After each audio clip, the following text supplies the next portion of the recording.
Quand tout s'arrête, eux commencent. Derrière la porte, il n'y a plus de bruit. Juste leurs mains et la mort en face. Bienvenue dans la ligne des métiers. Pompe funèbre Calosso, Adrien à votre écoute. Allô, oui, mon papa est décédé à son domicile. J'ai besoin de vous. Votre papa, donnez-moi votre adresse et nous arrivons d'ici quelques instants. J'ai pas eu de chance. Le premier jour où j'ai commencé les pompes funèbres, je prends une astreinte de nuit. Et j'avais fait ma journée. Donc premier jour, je fais une cérémonie le matin, une cérémonie l'après-midi. Tout se passe bien. J'arrive à la maison, je rentre. Je commence à parler de ma journée, de dire ouais, putain, on a fait la cérémonie là, je raconte. Téléphone d'astreinte qui sonne. Et on m'envoie donc sur un décès d'un enfant qui a été malheureusement tué par sa maman. Alors oui, ça nous arrive, on va chercher nous-mêmes nos défunts, à domicile, en maison de retraite. C'est une dame qui s'est suicidée, de 40 ans, qui s'est jetée par le balcon devant les yeux de ses enfants, de ses 2 filles. Et il y avait un petit mot de sa fille aînée avec marqué « Maman, reviens-nous vite, soigne-toi et reviens-nous vite ». Je m'appelle Adrien Calosso, je suis gérant d'une pompe funèbre à Saint-Laurent-du-Var et je suis dans le métier depuis maintenant 10 ans. Je m'appelle Stéphanie Calosso, j'ai 41 ans. Je suis gérante avec mon mari de la société pompe funèbre Calosso depuis à peu près 6 mois. Je m'appelle Laurence, j'ai 44 ans, je suis thanatopracteur.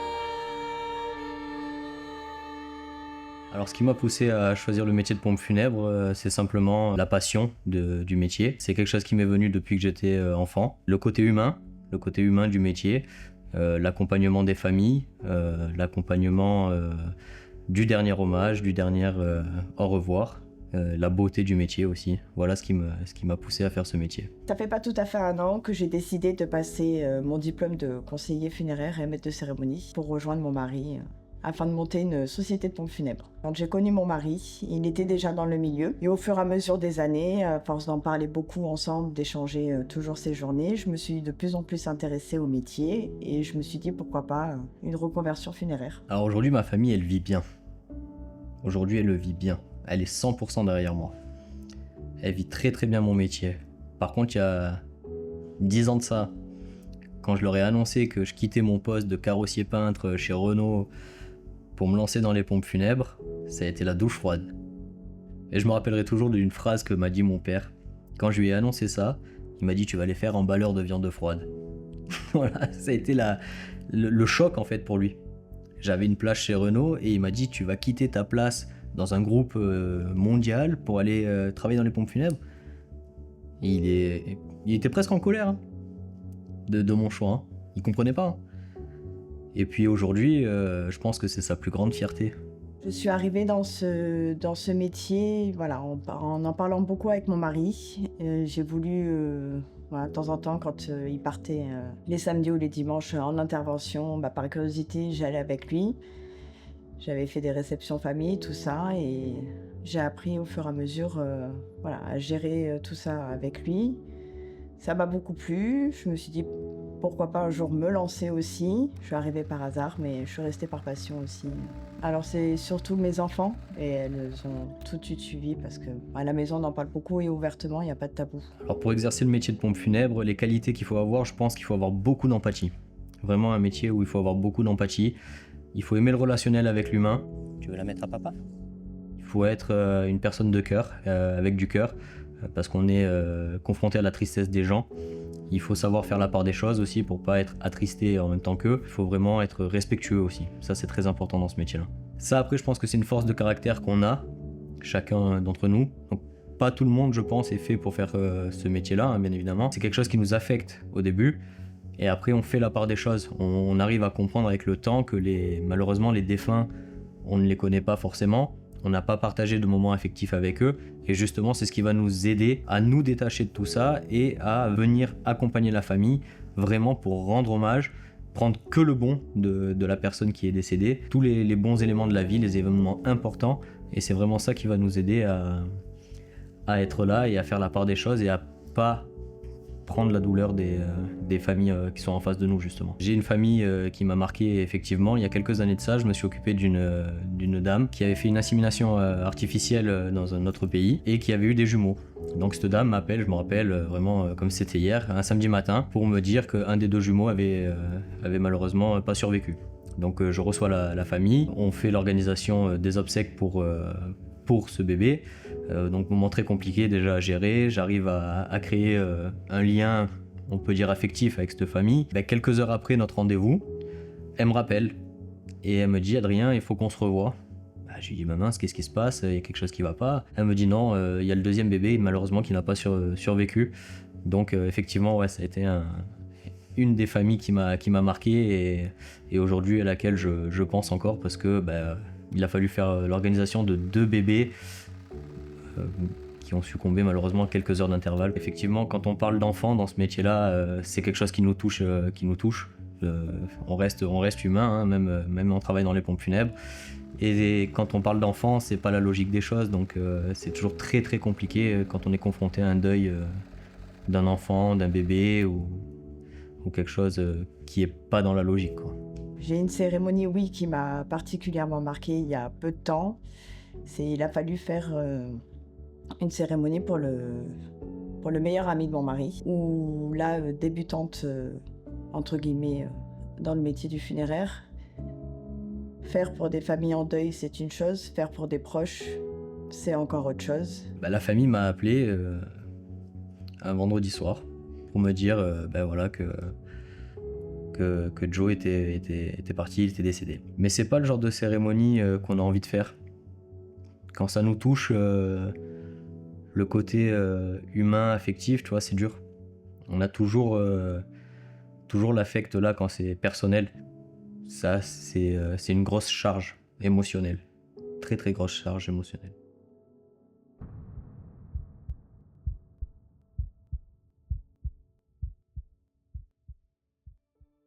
Il y a des éléments obligatoires sur un cercueil, comme la plaque d'identité cercueil, des poignées et une cuvette étanche. Ça fait partie des éléments obligatoires. Et le capiton vient en option. Le capiton est l'emblème religieux. Donc une fois que la famille aura fait tous ses choix, on va préparer le cercueil. C'est-à-dire qu'on va mettre le capiton à l'intérieur du cercueil, on va mettre l'emblème religieux, la plaque d'identité cercueil, les poignées qui ont été choisies par la famille. Donc dans un premier temps, ce que l'on va faire, c'est ouvrir le cercueil. Donc avec Jordan, on a déjà préalablement enlevé les vis, il nous en reste encore 2 à enlever. Voilà, donc là, comme on peut le voir, le cercueil est totalement vide. Il y a à l'intérieur ce qu'on appelle la cuvette étanche, un drap absorbant. Ça, c'est les équipements obligatoires d'un cercueil. Chaque cercueil est fourni avec un emblème religieux et des cache-vis. Donc là, on commence le montage du cercueil et du capiton au niveau de la tête et on va commencer à agrafer au niveau de la vis qui se trouve juste ici. Et pour finir, parce que là sinon c'est pas très joli, on va venir faire un pli à l'intérieur, venir bien au bord et venir mettre la dernière agrafe, ce qui va nous permettre d'avoir un beau pli sur le final. Donc là maintenant on va refermer le cercueil, on va remettre les vis tête et pied et ensuite le cercueil sera fini d'être monté. Si c'est une cérémonie religieuse, on aurait rajouté un emblème religieux et on viendra rajouter par la suite juste ici la plaque d'identité cercueil avec le nom et prénom du défunt, l'année de naissance et l'année de décès.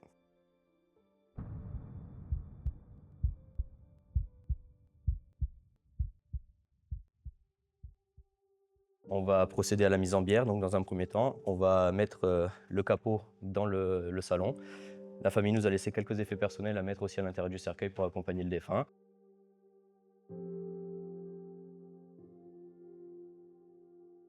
Donc comme maintenant on a positionné le défunt dans son cercueil avec ses effets personnels, on va faire des boules de ouate. Donc ça c'est pour donner du volume au capitonnage. C'est ce qui va donner une forme plus jolie et ce qui va nous permettre de faire une jolie mise en bière. Il a décidé de mettre fin à ses jours par une pendaison, d'accord ? Donc on n'était pas sûr que le défunt soit présentable à la famille. Le corps et le visage ne sont pas abîmés.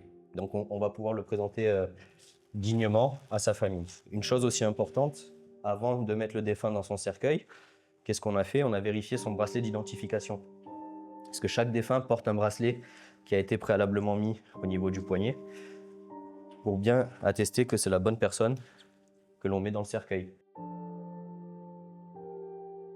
Voilà, maintenant on va pouvoir aller chercher la famille et on va pouvoir l'accompagner au salon pour pouvoir se recueillir tranquillement. Donc là, on va aller voir la famille pour leur demander s'ils souhaitent qu'on présente le corps au reste des personnes qui sont venues rendre hommage. S'ils ne souhaitent pas, on va fermer le cercueil provisoirement pour que les personnes puissent venir se recueillir quelques instants. Avec votre autorisation, est-ce que l'on peut procéder à la fermeture du cercueil? Oui.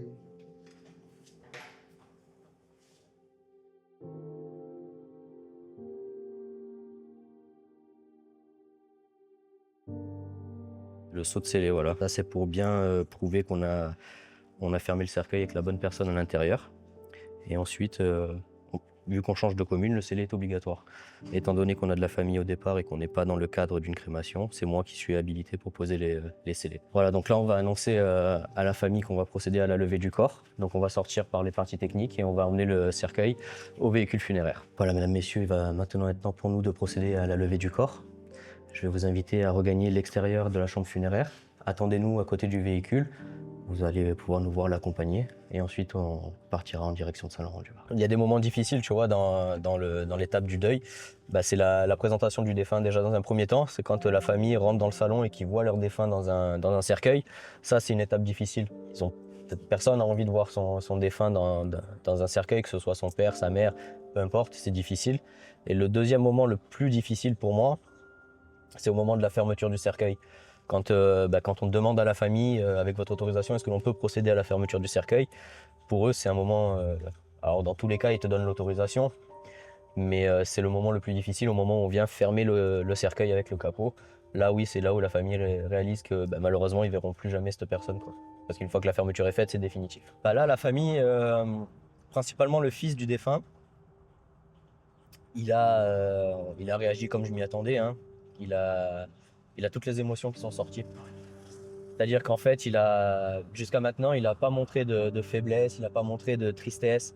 Il a toujours gardé cette manière forte. Et là, quand il a vu son papa dans le cercueil, toutes les émotions sont ressorties en fait. C'est là qu'il a craqué. Alors après, bon, il a eu une histoire un peu difficile avec son papa. Moi, j'ai pu avoir des échanges avec lui. Et c'était sûr qu'au moment où il allait voir son papa dans le cercueil, il allait craquer. Et c'est normal, c'est humain. Parce que ça reste son papa, ça reste des papas, on n'en a qu'un, quoi. Papa, maman, on n'en a qu'un. Donc forcément, malgré toutes les histoires qu'il y aurait pu avoir, c'est là où toutes les émotions prennent le dessus et la tristesse apparaît. Voilà, mesdames, messieurs, la cérémonie religieuse est maintenant terminée. La famille remercie très chaleureusement toutes les personnes qui sont venues rendre ce dernier hommage à aujourd'hui. D'ici quelques instants, nous allons l'accompagner vers sa dernière demeure au cimetière Saint-Marc, cimetière de Saint-Laurent-du-Var. Et afin de lui rendre un bel hommage aujourd'hui, j'aimerais inviter toutes les personnes qui sont ici présentes à lui faire un tonnerre d'applaudissements pour le grand monsieur qu'il a été. Donc là, on est en train de charger les fleurs parce que la cérémonie religieuse est terminée. Et ensuite, on va partir en direction du cimetière pour procéder à l'inhumation et au dernier instant de recueillement. Juste derrière, ouais. Ouais, très bien. Ça, ce sera les gars. Celle-ci et le bouquet qui est là pour le jeté de rose, s'il vous plaît. Il y a énormément d'organisation lorsqu'on fait un enterrement. Il y a beaucoup de va-et-vient, beaucoup de choses à gérer. Les fleurs dans un premier temps, la famille, la mise en place. On n'a pas le temps de s'ennuyer. Il faut arriver à tout coordonner et à gérer les gars et tout ça en même temps. C'est beaucoup d'organisation.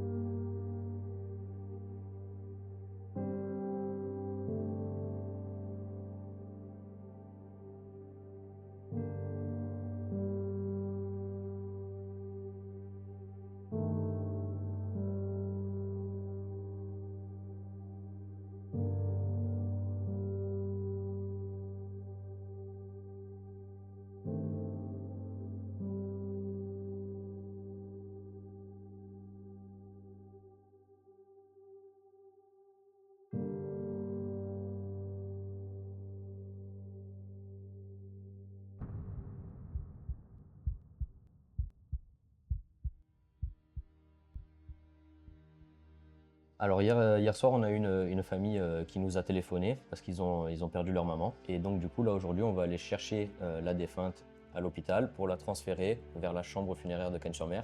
C'est ce qu'on appelle un TSC, un transfert sans cercueil. ou alors nous, communément dans le monde des pompes funèbres, on appelle ça aussi une ambulance. Voilà, donc là on est dans le corbillard, on va partir pour chercher la défunte. Donc on a préalablement imprimé ce qu'on appelle une demande d'admission en chambre funéraire, une décharge de responsabilité, donc ça va être pour les effets personnels du défunt. Et ensuite, on a aussi imprimé le certificat de décès que l'on va remettre à la chambre funéraire et le bon de commande pour la chambre funéraire. Alors les 3 étapes les plus importantes, ça va être déjà les autorisations de transport qu'on va faire, signer à la famille. Donc la famille va nous signer ce qu'on appelle un mandat pouvoir, c'est ce qui va nous autoriser à transporter la personne décédée. On va faire ce qu'on appelle une préalable de transport, donc là on va informer la mairie de la commune du lieu de décès préalablement de là où on va chercher le défunt et de là où on va l'emmener. Ça se fait avant le transport. Et ensuite, bien s'assurer qu'il y ait le certificat de décès qui ait bien été établi par un médecin, que le certificat soit en bonne et due forme, qu'il n'y ait pas d'obstacle médico-légal ou de case cochée oui, par exemple, sur le certificat de décès, parce qu'il y en a certaines où il pourrait y avoir obligation de mise en bière immédiate dans un cercueil simple ou hermétique. Donc ça, c'est vraiment important de vérifier le certificat de décès et de voir que tout soit OK pour pouvoir faire le transport en bonne et due forme. Donc les éléments importants, c'est la civière, le brancard, la housse, et nous ce qu'on fait, on met un plaid pour éviter de choquer les personnes si jamais on croise du monde au moment du transport du défunt. Donc on va vous montrer au fur et à mesure comment ça se passe. Et un appuie-tête juste ici. Donc là on est arrivé donc, au reposoir de l'hôpital. On est devant ce qu'on appelle un salon réfrigéré. Et à l'intérieur, c'est là où les défunts sont mis en attendant qu'on vienne les transporter vers la chambre funéraire. Donc c'est une salle qui est réfrigérée à 3 degrés. Voilà, donc là on peut voir qu'aujourd'hui il n'y a qu'un seul défunt. On va quand même dans un premier temps vérifier le bracelet d'identification afin qu'on soit sûr que ce soit la bonne personne que l'on va transporter. On voit que c'est la bonne personne que l'on va transporter. C'est bien la dame que j'ai en charge. Donc hop, on va maintenant rentrer le brancard avec la housse pour pouvoir la mettre à l'intérieur et la transporter dignement. Donc on a 3 ceintures qui sont sur la civière. Et ensuite, la civière est attachée aussi à la table par 2 autres ceintures. On met en place l'appui-tête et maintenant, on va faire glisser la défunte dans la housse qui se trouve sur le brancard. 1, 2, 3. Voilà, et je m'assure de bien positionner sa tête sur le repose-tête. Voilà. Et on referme la housse de transport. Et on va venir recouvrir notre défunt avec une couverture afin de choquer personne lors du transport. On ne sait jamais, comme on est dans un hôpital, on peut croiser des personnes. Et pour éviter de heurter la sensibilité des gens, et par respect aussi pour la personne qui est décédée. Donc là, on est intervenu sur une personne qui est décédée de mort naturelle. On a eu l'attestation de rédaction du certificat de décès qui nous l'a indiqué. Donc quand on intervient sur ce genre de défunt, la manipulation est relativement simple parce que c'est une personne comme tout le monde en fait. Donc de la manipuler, c'est pas dérangeant. Quand on intervient par exemple sur une personne qui a décidé de mettre fin à ses jours en se mettant une balle dans la tête, c'est une autre approche. On appréhende la chose, on touche pas de la même manière. Forcément, c'est beaucoup plus délicat. La texture, si on peut dire, c'est pas pareil, tu vois, c'est pas un corps sain. C'est totalement différent. Et au niveau même d'un accident de la route ou un corps qui a été découvert en état de décomposition, là, on prend d'autres éléments de précaution. On va mettre peut-être une housse sur nous pour se protéger. On va mettre des gants plus épais, plus grands, histoire de vraiment se protéger aussi pour pouvoir manipuler en sécurité aussi pour nous. Voilà, donc là on vient d'arriver à la chambre funéraire. On va sortir le défunt et on va le mettre sur un plateau dans une cellule réfrigérée jusqu'à ce que la préparation du corps soit faite. Donc la préparation du corps va être faite normalement cet après-midi par le thanatopracteur et ensuite nous pourrons faire ce qu'on appelle la mise en bière et la présentation à la famille.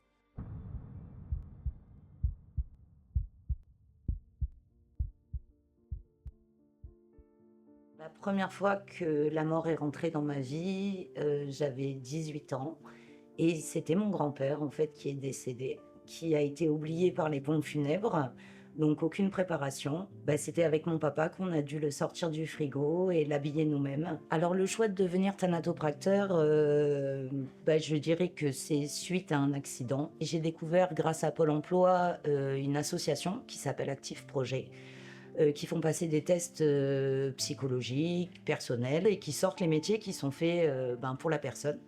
Donc moi j'ai 2 métiers qui sont sortis. J'ai anthropologue et thanatopracteur. De toute façon, c'est toujours pareil, hein, préparation du matériel. En fait, on sort le défunt, on regarde le bracelet si c'est la bonne identité. Donc, on commence à déshabiller le corps hein, quand il est habillé au départ. Donc, un bidon d'injection où on va mettre le formol à l'intérieur. En fait, le formol, c'est un produit qu'on utilise depuis qu'il existe. On n'a jamais trouvé un autre produit pour remplacer, pour garder justement les corps en état. Donc notre but, c'est d'injecter par ce bidon du formol dans une artère, de récupérer le sang avec notre tube de ponction, donc vraiment de saturer le corps en formol pour qu'il reste le plus longtemps possible. Donc on a 2 sortes de formol, un formol en artériel qu'on va injecter dans les artères et un formol en cavité qu'on va injecter à l'intérieur du corps par épandage. Alors pour devenir thanatopracteur, déjà il faut voir un soin de conservation.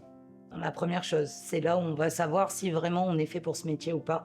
Déjà, savoir si on peut côtoyer la mort et ce que ça nous fait à l'intérieur. Par la suite, on fait une demande dans une école. Donc moi, j'ai fait mon école à Avignon, à Accent Formation. On attend de savoir si on est reçu ou pas. De là, en fait, on débute une formation qui va durer 4 mois, une préparation. Donc lorsqu'on a eu la théorie, on peut partir en pratique. Donc on doit trouver un maître de stage qui va nous prendre avec lui, nous former donc à la pratique. Et au bout de 75 soins maintenant effectués tout seul, nous avons 2 thanatopracteurs qui viennent, qui nous examinent sur une journée, en fait sur un soin, tiré au hasard. Donc après, il y a la délibération et on sait après si on est diplômé ou pas. On va d'abord nettoyer bien le visage avec un produit bactéricide à l'intérieur des bouches. On va mettre une petite mèche formolée à l'intérieur de la bouche pour éviter justement que les bactéries se multiplient. Et pour fermer la bouche, on la coud. On ne la colle pas, comme beaucoup d'idées reçues, parce que ça fait pas beau, tout simplement. On voit la colle et tout, c'est vraiment pas très joli. Alors que là, on va se servir de l'anatomie, donc des os de la maxillaire inférieure du défunt, donc maxillaire inférieure. Ça fait partie des choses que je te disais qui sont quand même assez traumatisantes et que les familles se posent quand même beaucoup de questions. Comment on fait pour fermer la bouche de leur défunt? Pourquoi on le fait au début du soin? Parce que le formol peut fixer les chairs, justement. Et donc, on risque d'avoir des visages avec des plis qui ne sont pas les siens. C'est dommage, monsieur, t'as pas tes dents. Donc, quand il n'y a pas les dents, on va refaire les dents avec du coton. Alors, ce qui est dommage, c'est qu'on sait très rarement comment sont les défunts de leur vivant, parce qu'on n'a pas de photos, donc on essaye de deviner. La bouche, c'est quand même quelque chose de très important, c'est le visage, c'est ce qui permet de reconnaître son défunt. Donc c'est vraiment une chose où il faut prendre son temps, il faut bien regarder, il faut faire, défaire si ça ne convient pas. Il ne faut pas lâcher là. La préparation d'un corps, alors c'est minimum déjà 1 heure le soin, minimum. Après, ça peut aller pour des reconstructions très compliquées, des personnes comme on a eu avec mon patron il n'y a pas très longtemps, un monsieur en fait qui est tombé de 60 mètres en rebondissant sur différentes pierres le long de sa chute, où on avait vraiment des grosses cassures de partout, de la tête et tout. On a mis 20 heures pour tout refaire au niveau du crâne, de bien reformer en fait la boîte crânienne, de refaire les os, les pommettes. Donc oui, c'est vraiment très très très très long. Pour faire une reconstruction par exemple d'un crâne, comme l'exemple cité avant, en fait c'est un pulse. On va pour refaire en fait la boîte crânienne, on va enlever tous les morceaux d'os, on va bien les nettoyer et on va faire comme un pulse. En fait, au fur et à mesure, on va coller, on On va utiliser une perceuse pour faire des petits trous avec du fil de fer pour bien remettre au fur et à mesure. Lorsque la boîte crânienne est refaite, on va laisser toujours un petit trou pour à l'intérieur mettre du plâtre. On va couler à l'intérieur du plâtre pour que ça reste vraiment rond. On travaille à base de photos. Là, juste, tout simplement, je purge ma tubulure. Comme c'est du formol et que ça nettoie. Donc, on injecte. On va regarder le corps, comment il va réagir. Donc, on va voir. Donc, on hydrate toujours. Hop. On est masseur pour mort aussi. En fait, quand je vais le masser, je vais permettre justement au formol de rentrer de partout dans les petits capillaires et tout. Donc on le masse bien et on regarde vraiment le corps. Le corps, il nous parle. Lui, non, mais son corps, oui. Là, il nous dit que ça commence à passer. On voit les veines qui commencent à sortir. Donc voilà, on met le corps en pression avec le formol. On doit s'adapter au labo parce que nos labos, ils sont tous différents. On peut être seul dans les labos, comme aujourd'hui, où on est 3 thanatos à œuvrer. Chaque jour est une aventure, comme je dis. La plus grande difficulté, moi personnellement, c'est les enfants. C'est la plus grosse difficulté que je peux avoir, c'est d'effectuer un soin sur un enfant. C'est très compliqué psychologiquement. Après, on a toujours notre cerveau qui se met vraiment en mode professionnel, donc on va faire notre travail. Mais c'est compliqué. Là, je vais piquer au niveau du cœur de l'oreillette droite.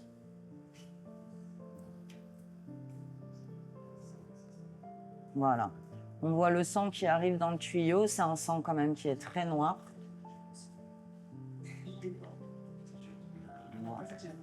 Et on va voir en fait une accélération de ce fluide quand je vais lever les membres et quand je vais commencer à masser. C'est bien, je travaille bien. C'est un peu un travail d'équipe quand même. Entre les corps et nous. Oui, moi je leur parle. Parce que je les considère comme des personnes à part entière. Même s'il n'y a plus le souffle de vie en elles, elle l'avait avant. Donc ouais, c'est un individu vraiment à part entière. Et c'est vrai que quand je vous la housse, moi je leur dis bonjour. Et pendant le soin, oui, je leur parle. Ça peut sembler un peu absurde, mais moi, ça me fait du bien, je pense aussi. Et puis ça peut peut-être... je me suis posé la dernière fois la question, pourquoi je leur parlais? Est-ce que c'est pour eux? Est-ce que c'est pour moi? Et je pense qu'en fait, c'est pour les deux.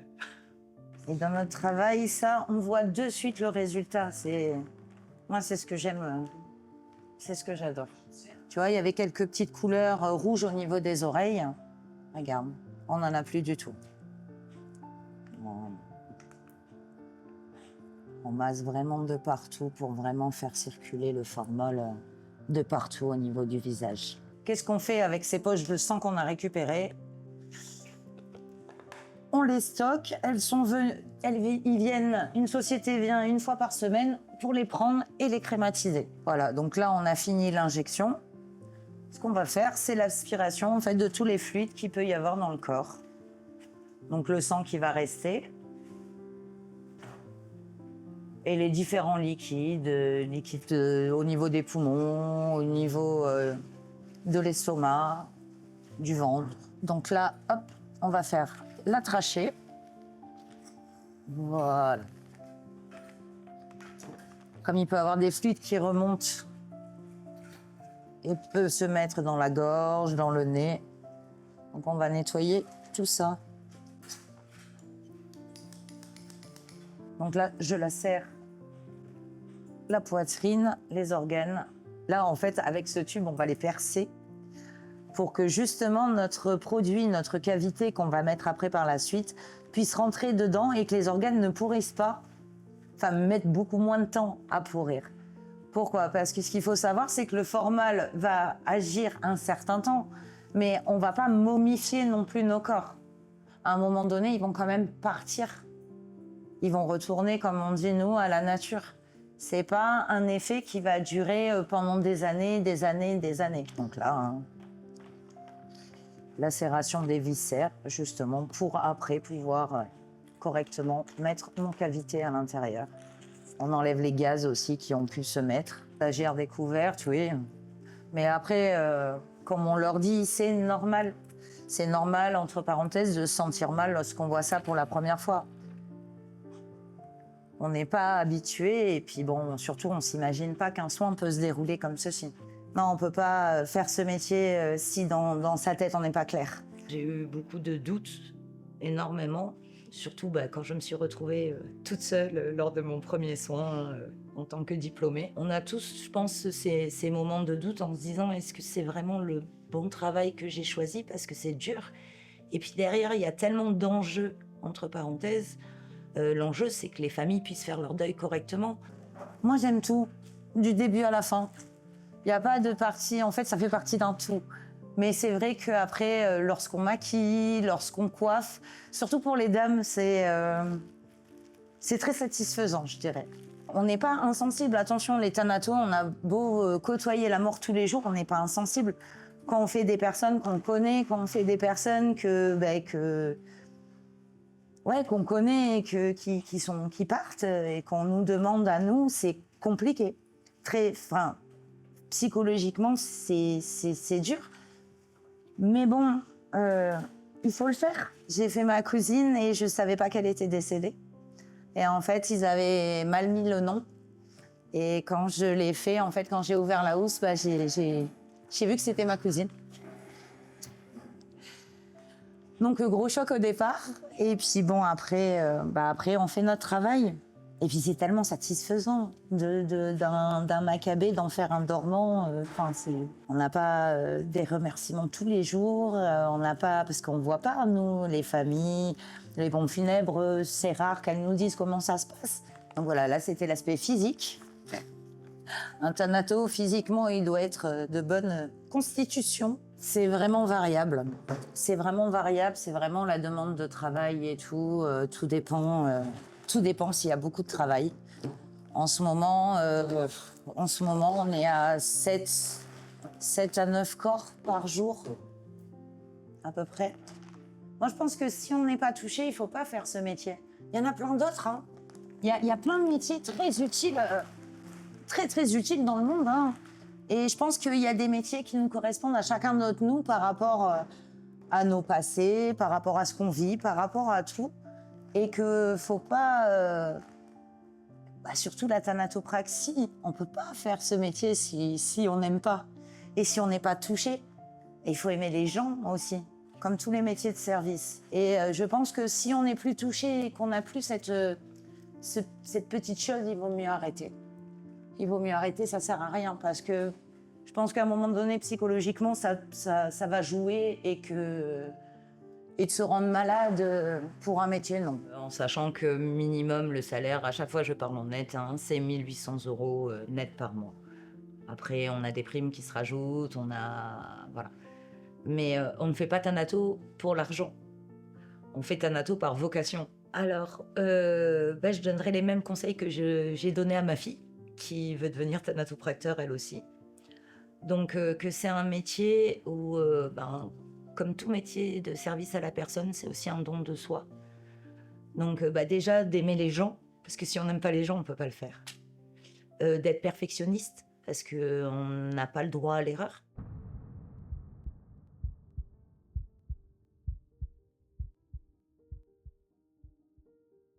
Donc aujourd'hui, nous sommes au cimetière de Saint-Laurent-du-Var. On va procéder à un petit travail de marborie, quelque chose de très simple. On va remplacer cette petite étiquette à urne par un lettrage en bronze qui a été fait avec l'identité du défunt et on va venir le coller pour lui rendre ce dernier hommage. Donc dans un premier temps, pour venir positionner le lettrage au meilleur endroit possible, on va déjà prendre la moitié du columbarium, car c'est un columbarium qui est prévu pour 2 urnes.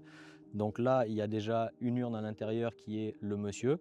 On va venir prendre nos mesures pour pouvoir venir le positionner vraiment centré bien au milieu sur la partie haute du columbarium. Et voilà, vous avez La sienne et la mienne. Magnifique. Mais après... Mais est-ce que vous voulez qu'on la colle dedans pour pas qu'on vous la pique? Regardez, moi ce que j'ai fait, j'ai tracé le milieu, on va le coller sur la partie haute. La partie basse, elle sera réservée, comme on a dit, pour vous le plus tard possible, mais elle vous sera réservée. Hein? Comment vous souhaitez le positionner? Est-ce que vous voulez le mettre comme ça? Ou est-ce que vous voulez faire comme ça? Et après en dessous on met les numéros. Moi je préfère peut-être Tout en long comme ça? Alors moi j'aurais fait plus comme ça. Vous voyez, un peu en décalé. et avec les dates en dessous. C'est dates en dessous. Regardez ce que je vais faire. Je vais vous mettre un petit bout de scotch pour vous le positionner. Oui, après on va bien le mettre, mais c'est déjà pour avoir une idée de comment on le positionne. Comme je vous ai dit, il faut que ça vous plaise à vous. Mais Il ne faut pas regarder ce qu'ils ont fait les voisins à côté. non, mais ouais. C'est toi qui décides, c'est ton choix et en plus c'est ton mari. Voilà. Soit on fait quelque chose un petit peu plus moderne, on fait comme ça. Je vous montre, vous me dites. Aujourd'hui, j'ai parlé de vol, tout simplement parce que ça arrive très régulièrement dans les cimetières. C'est quelque chose qui est de plus en plus courant. Les familles, souvent, elles achètent une plaque, une bougie, peu importe, un article funéraire en hommage à leur défunt. Et puis elles reviennent me voir une semaine, 2 semaines, 3 semaines après. Ah, Adrien, l'article qu'on vous a acheté, il a disparu. Alors moi maintenant, ce que je conseille aux familles, c'est souvent de les personnaliser, tu vois, avec un prénom, un nom. Et comme ça au moins, ça limite un petit peu le vol. Malheureusement, l'humain, il n'est pas très, très correct, tu vois. Il ne va pas se gêner d'aller se servir sur ta tombe pour aller le mettre sur la sienne. Ça peut être des fleurs, ça peut être des fleurs artificielles, ça peut être la plaque. Voilà, si c'est juste une plaque en marbre avec marqué « on t'oubliera jamais », c'est neutre, donc ça peut facilement disparaître. Non, à l'heure d'aujourd'hui, ouais, les cimetières sont un peu laissés à l'abandon, tu vois. Pourquoi ? Parce que les morts, pour moi, c'est ce que je ressens, c'est pas la priorité des vivants. Une fois que t'es mort, t'es mort. J'ai l'impression que les gens ils s'en foutent, tu vois. Et donc les mairies, les communes, elles mettent pas l'argent pour l'entretien forcément des cimetières. Donc tu vois, là tout à l'heure on a eu le cas, on a un monsieur qui est venu nous voir, qui nous a dit le jardin du souvenir il est sale. Moi ça m'embête ce genre de situation. Le monsieur il vient pour se recueillir, et il se recueille dans un endroit sale. Il se dit ma maman, tu vois là c'était sa maman qui était là, ma maman elle est dans un endroit sale. Moi je trouve ça dérangeant comme situation. Et donc c'est vrai que ce serait un petit peu plus agréable pour eux que les mairies, les communes mettent un peu plus de moyens pour l'entretien des cimetières.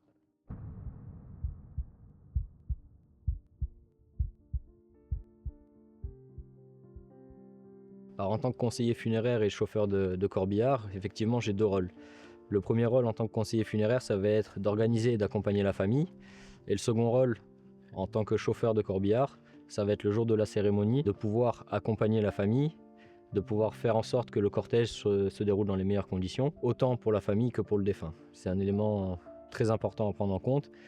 On conduit un corbillard avec une certaine noblesse. C'est important de ne pas oublier qu'on a une famille qui nous suit et qu'on transporte un défunt. Le rôle important du corbillard, c'est on peut lui donner l'image du dernier voyage. Il va accompagner le défunt vers sa dernière demeure. C'est un élément important à prendre en compte. C'est un bel hommage aussi. Et c'est grâce à ce véhicule-là que l'on va transporter le défunt dignement. Quand on est au volant du corbillard, on pense forcément à la personne que l'on a derrière nous, que l'on transporte. Pourquoi ? Parce qu'on va adapter notre conduite, on va adapter notre comportement sur la route pour pouvoir accompagner dignement cette personne, pour ne pas la faire basculer de droite à gauche. Donc on ne va pas prendre les virages à toute vitesse, on va vraiment adapter notre conduite, on va respecter les limitations, voire même rouler 10 km/h en dessous de la limitation de vitesse pour permettre aux familles de nous suivre dans les meilleures conditions et de ne pas être interrompus par d'autres véhicules qui vont se mettre entre le corbillard et la famille par exemple. Il y a des éléments intérieurs et extérieurs du corbillard qui sont importants à prendre en compte. À la base, c'est un véhicule utilitaire. C'est un véhicule qui va être aménagé spécifiquement pour nous, les pompes funèbres. On a la chance de pouvoir choisir les matériaux qu'on met à l'intérieur. Nous, par exemple, on a fait le choix de mettre un toit avec un revêtement en cuir noir, des bandes à LED pour l'éclairage et aussi sur le dessus du catafalque avec un revêtement spécifique pour éviter que les fleurs glissent. Lors d'une cérémonie, je pense que le moment le plus important et le plus symbolique, ça va être à la sortie du lieu de culte, quand les porteurs vont arriver avec le cercueil à l'épaule, qui vont descendre le cercueil et qui vont rentrer le cercueil à l'intérieur du corbillard pour partir en direction soit du cimetière, soit du crématorium, selon ce qu'a choisi la famille et selon les volontés du défunt. Je pense que l'image du corbillard, elle est toujours négative. Quand les gens voient un corbillard, forcément, ils assimilent ça à la mort, ce qui est normal. Et je pense que c'est toujours quelque chose de négatif. C'est pas une image qui pourra évoluer dans le temps. Même si ça reste, à l'heure d'aujourd'hui, des beaux véhicules, je pense que les gens auront toujours cette image négative en voyant un corbillard. Alors nous, on a un principe de base, c'est qu'après chaque cérémonie, on nettoie le corbillard intérieur-extérieur. comme s'il était neuf. On veut vraiment que chaque famille ait un véhicule qui soit propre, qui soit prêt et fonctionnel. Entre chaque cérémonie, c'est important. Chaque famille doit avoir un véhicule vraiment dans les meilleures conditions. Alors aujourd'hui, ce que j'aimerais que les gens comprennent, c'est que c'est un gros investissement pour nous, en tant que pompe funèbre, d'avoir un véhicule. C'est un investissement qu'on fait pour eux, pour leurs défunts, pour pouvoir les transporter dignement, pour qu'eux puissent aussi avoir une belle image du dernier voyage de leurs défunts. Et donc j'aimerais qu'ils prennent en compte et en considération cet investissement que l'on fait pour eux. Effectivement, là ce soir, il est derrière moi, il est là comme un invité. Et aujourd'hui, ça représente une certaine fierté pour moi, parce que c'est la réussite de notre société. Avec mon épouse, on a fait le choix de monter notre société, et on a fait le choix d'investir tout de suite dans un véhicule neuf, pour les familles, pour les défunts, et pour pouvoir travailler dans les meilleures conditions. Donc ce soir, c'est une réelle fierté de pouvoir le mettre en avant aussi.